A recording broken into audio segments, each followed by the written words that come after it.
And so there are basically three components to burnout. The first one being fatigue, exhaustion, really. Not just fatigue or tiredness, but like exhaustion, like a bone tiredness where you don't really feel capable of getting up in the morning. And it's something that a good night's rest does not address. Some people say, well, I just need a vacation.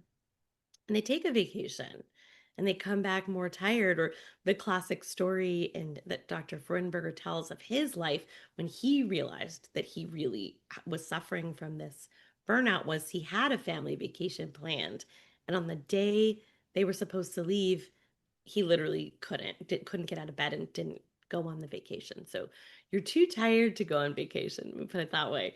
The second pillar of burnout is a little tricky to wrap our heads around sometimes, and that is cynicism. And it's sort of like you stop caring about things, or you stop identifying with the work that you're doing. You start to feel like nothing matters. Maybe you've lost trust in the organization that you work for. Maybe there's a misalignment in values, and you just feel like you're not necessarily getting recognition for all the sacrifice. And what's the point anyway?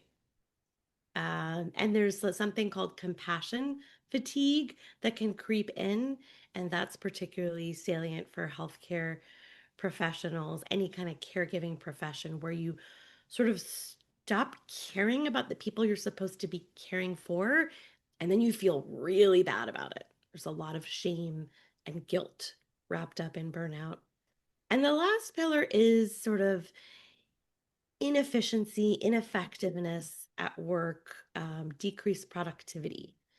Now, a lot of people who burn out are perfectionists. So I would just put a caution there that even if you're underperforming or you don't feel like you're as effective as you used to be at work, it still might be that you pass and it's at a pretty high level where it goes unnoticed. You might notice it, but others might not. So it's like you can't focus, you can't concentrate, can't get things done, you're irritable, you're sort of isolating from people as well. I think that's a huge part of burnout is self-isolation. You don't want to tell anyone, you don't want anyone to find out.